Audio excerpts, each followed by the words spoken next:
Right. ఇక దేశవ్యాప్తంగా జరిగినటువంటి 5 రాష్ట్రాలకు సంబంధించినటువంటి అసెంబ్లీ ఎన్నికల ఎగ్జిట్ పోల్స్ నిన్న సాయంత్రం వెలువడ్డాయి. తమిళనాడులో మరోసారి డిఎంకేకి పట్టం కడతాయని కొందరు, ఒకే ఒక మా ఇండియా మై యాక్సిస్ సంస్థ మాత్రం టీవీకే పార్టీ విజయం సాధిస్తుందని. వెస్ట్ బెంగాల్లో కొన్ని సంస్థలు టీఎంసీకి పట్టం కడితే కొన్ని సంస్థలు బీజేపీకి పట్టం కడుతున్నాయి.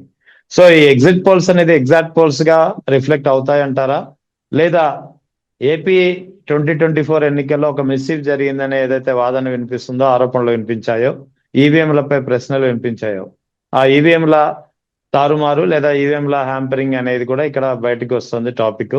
సో ఏం జరగబోతుంది అంటే ఏం చెప్తారు మీరు? మొన్న మధ్య పరకాల ప్రభాకర్ రాసిన ది వైర్ బుక్ కంటే ముందుగా ఆయన బీహార్ ఎలక్షన్స్ గురించి కూడా రాసినారు సార్. మీరు గమనిస్తే అక్కడ కూడా దగ్గర దగ్గర ఒక 76 లక్షల ఓట్లేమో అటు ఇటు తారుమారు చేసినారన్నారు సార్. సో ఎస్ఐఆర్ ని ఎందుకు ఎస్ఎస్ఆర్ ని పక్కన పెట్టి కొత్తగా ఎస్ఐఆర్ పెట్టారు, లేకపోతే దీని ఆంతర్యం ఏంటి, దీన్ని రూపొందించిన వారెవరు, గతంలో ఎస్ఎస్ఆర్ ని ఎందుకు పక్కన పెట్టినారు, ఆ నివేదిక ఎందుకు తప్పనిపించింది, ఆ నివేదిక చేసిన వారెవరు, ఇవన్నీ కూడా డిస్కషన్ జరిగింది సార్. ఏదైతే పరకాల ప్రభాకర్ గారు election commissioner, election body, independent body అయినటువంటి ఎలక్షన్ డిపార్ట్మెంట్ ఏదైతే ఉందో, గతంలో ఒక లెటర్లు రాస్తే చక్కగా రెస్పాండ్ అయ్యేవారట, లోపలికి వెళ్ళి మాట్లాడేవాళ్ళట. కానీ ఇప్పుడు ఏమవుతుందంటే, మీకు తెలుసో లేదో, జైల్లో ఒక చిన్న కిటికీ ఉంటది, పెద్ద జైల్ గేట్ ఉంటది, చిన్న కిటికీ ఉంటది, ఆ కిటికీ ఇలా ఓపెన్ చేసి చూస్తారు చూడండి, అట్లాగే ఎలక్షన్ డిపార్ట్మెంట్ ఒక చిన్న కిటికీ పెట్టిందంట, ఒక పెద్ద గేట్ పెట్టి. ఆ కిటికీలోంచి మనం లెటర్లు ఇస్తే తీసుకుంటారు, కానీ ఆ లెటర్లకి రెస్పాండ్ అవ్వట్లేదట. అంటే ఫామ్ 16 ఇవన్నీ కూడా ఎలా ఉంటాయి అంటేనండి, మేము ఈ ఊరు నుంచి వెళ్ళిపోయాం, మా ఓటు తీసేయండి అంటే తీసేయాలి. మేము ఈ ఊర్లో ఉన్న మా ఓట్లు తీసేసి, అరే అవునా మీరు ఆ ఊరు వెళ్ళిపోయారని రాసేసి ఉంటారమ్మా, రాసిస్తే అట్లా ఎట్లా రాస్తారు సార్, మమ్మల్ని అడగని ఎలా తీసేస్తారు సార్ అంటూ కూడా వాదోపవాదాలు చాలా జరిగినాయి సార్. సో ఇటువంటి టైంలో దేని నమ్మాలో దేని నమ్మకూడదో తెలియట్లేదు.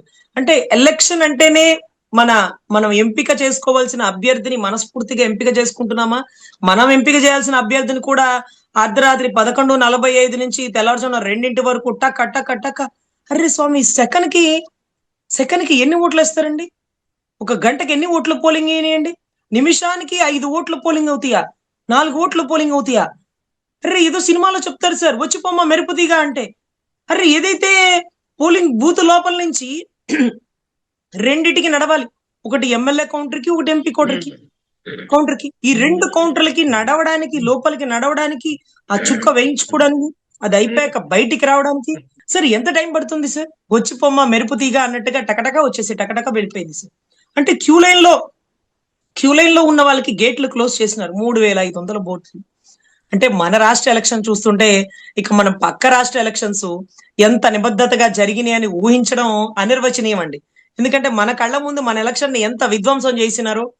సాయంత్రం 6ంటికి పోలింగ్ క్లోజ్ అవుతుంది, కానీ అట్లాంటిది 7, 8, 9 వరకు ఉంటే ఎక్కువ, కానీ తెల్లారిపోయింది 2 వరకు అంటే ఆ నైట్ డ్యూటీ చేసినటువంటి పోలింగ్ బూత్ అధికారులు సాయంత్రం 6 నుంచి రాత్రి తెల్లవారుజామున 2 వరకు ఏదైతే క్యూ లైన్ లో నుంచున్నారా, కూర్చున్నారా, పడుకున్నారా, తిన్నారా, 1, 2 అన్ని ఎటు వెళ్ళారు? సో ఇటువంటి పరిస్థితుల్లో నేనైతే అవి నమ్మలేను. కానీ what ever it may be sir, ఏదైతే వెస్ట్ బెంగాల్లో ముస్లిం ఓటింగ్ ఎక్కువ ఉంటది సార్, ముస్లిం ఓటింగ్ ఎక్కువ ఉంటుంది. సో అటువంటి ఏరియాలో కూడా ఎన్డీఏ వచ్చిందంటే ముస్లింలలో మార్పు వచ్చింది, ముస్లింలు హిందుత్వం వైపు మొగ్గు చూపినారు, లేకపోతే మోడీ గారిని నమ్మినారు.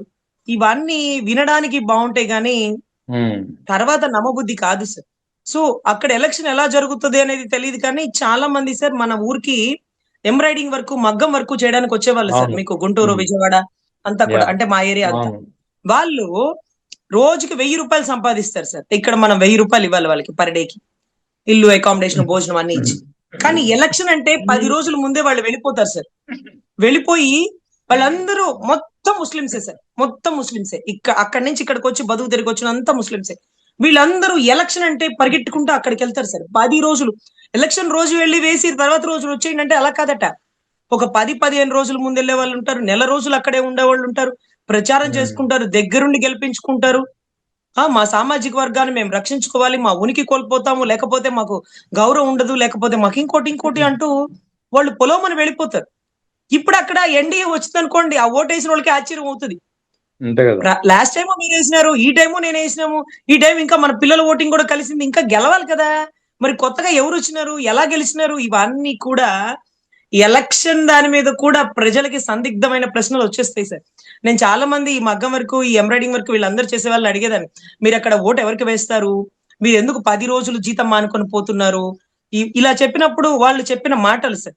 సో అంత బలంగా ఉండే ఏరియాల్లో ఎన్డీఏ ఎలా వస్తుంది అంటే, అంటే మీరు ఇందాకేదో చెప్పారు, మాస్ ఎలక్షనా లేకపోతే మాయా మచ్చింద్ర ఏమన్నా చేసినారా, లేకపోతే ఈవీఎం లా, whatever it may be sir, మనకంతా తెలియదు కానీ అంత నాలెడ్జ్. బట్ ఈ ఎగ్జిట్ పోల్సా, ఎగ్జాక్ట్ పోల్సా, whatever it may be, ఏ పోలింగ్ అయినా సెంట్రల్ తలుచుకుంటే అయిపోయే పరిస్థితి అయితే నెలకొనింది సార్. ఇంకా నైన్లే ఆ డీలిమిటేషన్ బిల్లు కనుక వచ్చుంటే అసలు ఈ కౌంటింగ్ తో కూడా పనులు పడల. ఒక 3 రాష్ట్రాలు వేసేస్తే చాలు, అంటే ఉత్తరప్రదేశ్ 24 కోట్ల పాపులేషన్ సార్, మహారాష్ట్ర దగ్గర దగ్గర 14 కోట్ల పాపులేషన్ సార్, ఇంకా అక్కడక్కడ ఉత్తరప్రదేశ్, మధ్యప్రదేశ్ ఇవన్నీ చిన్న చిన్న రాష్ట్రాలు, వాళ్ళ అంటే ఎక్కువ పాపులేషన్ ఉంటే రాష్ట్రాలు ఉంటే చాలు సార్, అయిపోతుంది. సో ఇటువంటి పరిస్థితుల్లో ఎగ్జిట్ పోల్స్, ఎగ్జాక్ట్ పోల్స్ అవుతాయా, ఎలక్షన్ మీద కూడా, ఎలక్షన్ దాని మీద కూడా మనం కేసులు నమోదు చేయాల్సినటువంటి ఆవశ్యకత వచ్చిందండి. ఇందాక చెప్పినారు వడ్డే శోభనాద్రీశ్వరరావు గారు, ఢిల్లీలో ఉన్నానమ్మా అన్నారు సార్, ఏమన్నా పిల్ వేయడానికి వెళ్ళారా అంటే అవునమ్మా అన్నారు. మన స్టేట్ గురించా కాదంటే, స్టేట్ గురించా సార్ అంటే కాదమ్మా దేశం గురించి అన్నారు. దేశం గురించి ఏం పిల్ వేస్తారు సార్ అంటే, వ్యవసాయదారులకి రైతుల్ని మోసం చేస్తుందమ్మా దేశం, దేశం వాళ్ళకి సరైన టయానికి ఏమి బెనిఫిట్స్ ఇవ్వట్లేదు, కౌలు రైతులకి రుణమాఫీలో లేకపోతే ఇంకోటో అంటే, ఒక వ్యక్తి ఆయన వయసు ఒక 75 పైచులుకుంటుందేమో సార్, ఆయనకి కూడా గుండెలో పేస్ మేకర్ ఉంటది, కానీ ఈ రోజు కూడా ఆయన ఢిల్లీకి వెళ్లి దేశ ప్రగతి కోసం, రైతుల కోసం పిల్ వేస్తున్నారంటే, అలాంటి వాళ్ళు మా గురువులు అని చెప్పుకోవడానికి సగర్వంగా నేను చాలా సంతోషంగా చెప్తున్నాను సార్. సో ఇటువంటి పరిస్థితుల్లో సింగపూర్ కి వెళ్ళినటువంటి అతను ఎవరు, వ్యవసాయ శాఖ మంత్రి, రైతుల సమస్యల గురించి 75 ఏళ్ల వయసులో సుప్రీంకోర్టులో పిల్ వేయడానికి వెళ్ళినటువంటి ఒక వ్యక్తి. కంపేర్ చేసుకోండి సార్. సార్ అక్కడ విస్తీర్ణమే 1,87 కోట్లు, అంటే 1,87,000 విస్తీర్ణమే ఎంతో ఉంటదట సార్. దాంట్లో 1000 ఎకరాలేనంట సార్. సార్ సింగపూర్ లో, అయ్యా సార్, సింగపూర్ లో విస్తీర్ణమే చాలా తక్కువ ఉంటదండి. దానికి తోడు 1000 ఎకరాలే వ్యవసాయదారుల పంటలు వేసేవట. ఈ 1000 ఎకరాల వ్యవసాయం వాళ్ళు ఎలా చేస్తున్నారని చూడడానికి వెళ్ళినారా గౌరవ ఆయన ఎవరు పాపం వ్యవసాయ శాఖ మంత్రి వర్యులు అచ్చెన్నాయుడు గారు. సో ఇది ఎంత ఆశ్చర్యంగా ఉంది. ఇది దేశ ఖజానా, మన పబ్లిక్ ఫండ్, లేకపోతే మన ప్రభుత్వ ఖజానా నుంచి ఇలా వాడుకోకూడదు. ఆయనకి ఏం పని సార్? సో ఒక రైతు సమస్య కోసం ఒక వ్యక్తి ఆ వయసులో ఢిల్లీ దాకా వెళ్లి పిల్లు వేస్తుంటే, అసలు వ్యవసాయమే లేనటువంటి సింగపూర్ లాంటి దేశాల్లో 1000 ఎకరాల వ్యవసాయాన్ని చూడడానికి వెళ్ళారా వ్యవసాయ శాఖ మంత్రి వర్యులు? మా డబ్బు సార్, ఖర్చు పెట్టేటప్పుడు ఒకసారి చూసి ఖర్చు పెట్టండి సార్. మీరు లిప్స్టిక్లకో, లేకపోతే మీకు సంబంధించిన హోటల్ రూమ్స్ కో, లేకపోతే మీ ఇంట్లో ఇంటీరియర్ వస్తువులకు ఇవన్నీ కొనుక్కునేటప్పుడు దయచేసి మమ్మల్ని దృష్టిలో పెట్టుకోండి. ఇవంతా మా పర్సనల్ డబ్బులేనండి, కావాలంటే చూడండి మా హ్యాండ్ బ్యాగ్ నిండా ఆ డబ్బేనండి అంటే అలా నమ్మడానికి లేదండి. ఆర్టీఐ వేసేస్తున్నారు. రాష్ట్ర ప్రజల్లో చదువుకున్న విద్యావంతులు ఆర్టీఐ వేసి ప్రభుత్వ ఖజానా నుంచి ఎంత డబ్బు అక్కడికి తీసుకువెళ్ళినారు. చాలా చిన్న దేశం సార్ సింగపూర్. ఆ దేశంలో సింగపూర్ బాగా డెవలప్ అయిపోయిందంటే అసలు ఎంత ఉంటుంది సార్? మన దేశ విస్తీర్ణం మొత్తంలో ఒక చిన్న స్టేట్ కి సంబంధించిందే కదా సార్. ఆ స్టేట్ బాగా ఉంటుందని మనం డప్పు కొట్టి చెప్పుకోవడం అవసరమా సార్? అదే ఆశ్చర్యం. మరి ఆయన సింగపూర్ ని మన అమరావతికి తీసుకొస్తారన్నారు, దారిలో ఉంది సింగపూరు. అది ఇవాళ రేపో కూడా మనకి రీచ్ అయిపోతుంది. అరైవల్ అయిపోగానే, ఫ్లైట్ దిగగానే దేశంలో ఆ ఫ్లాట్లు సార్, ఒక చనిపోయిన రైతు అంటాడు, నా ఫ్లాట్ సింగపూర్ ఫ్లాట్ పక్కన ఉండాలి, నాకు అక్కడే ఒక కాలువ పక్కన ఇచ్చినారు అన్నాడు. అరే అట్లా అంటే రైతు గుండె టక్కుమని ఆగిపోయింది sir, on spot with discussion of MLA. దాన్ని ఏమనాలి సార్? ఓపెన్ గా దాన్ని ఏమనాలి సార్? ప్రభుత్వం ఉండే ప్రతినిధులతో గొడవ జరుగుతుండగా కుప్పకూలిపోయిన రైతు చావుని ఎవరి అకౌంట్ లో వేయాలి సార్? ఎవరి అకౌంట్ లో? ఎంత భావోద్రేగానికి లోనయ్యారు, ఎంత బాధపడినారు, ఎంత ఆలోచించినారు, అక్కడే కుప్పకూలిపోయినారు కదా సార్. సో అటువంటి పరిస్థితుల్లో రైతుల ఆవేదన అనేది దయచేసి ప్రభుత్వం అర్థం చేసుకొని చిత్తశుద్ధిగా పనిచేయాలని మనస్ఫూర్తిగా కోరుకుంటున్నానండి. ఈ ఎగ్జిట్ పోల్స్, ఎగ్జాక్ట్ పోల్స్, ఇది కూడా ఎలక్షన్ బాడీని కూడా మనం ఆశ్చర్యపోవాల్సి వస్తుంది, అనుమానించాల్సి వస్తుంది. మాట్లాడిన వాళ్ళేమి రోడ్డు మీద ఆవారాలు కాదు. ఏదైతే పరకాల ప్రభాకర్ గారు, దాంతో పాటు ఎంతో మంది ఎకనామిక్ ఎనలిస్టులు, వీళ్ళందరూ బీహార్ ఎలక్షన్ కౌంటింగ్ లో వాళ్ళందరూ దగ్గరుండి చూసినారు సార్. దాని గురించి పెద్ద పెద్ద లెటర్స్ కూడా పంపించినారు. ఎలక్షన్ కమిషనర్ ఏదో, ఎలక్షన్ బాడీ ఏదో రెస్పాండ్ అవ్వలేదట. సో మన రాష్ట్రంలో మనమే చూసినాం సార్, పక్క రాష్ట్రాల దాకా పోయారు, బీహార్ దాకా పోయారు. పులివెందుల ఎలక్షన్స్ ఎలా జరిగినాయి సార్? ఒక ఊర్లు తాళాలేసి ఎలక్షన్ కి బయటికి రానివ్వలేదు సార్. బయటికి రానివ్వలేదు. ఆఖరికి బూత్ లో ఏజెంట్లు లేరంట. అరే ఇంత ఆశ్చర్యం చేసినారు అంటే ఎలక్షన్ వన్ సైడ్ చేసినారు కదా, వన్ సైడ్ చేసినారు కదా, అదొక గెలుపా?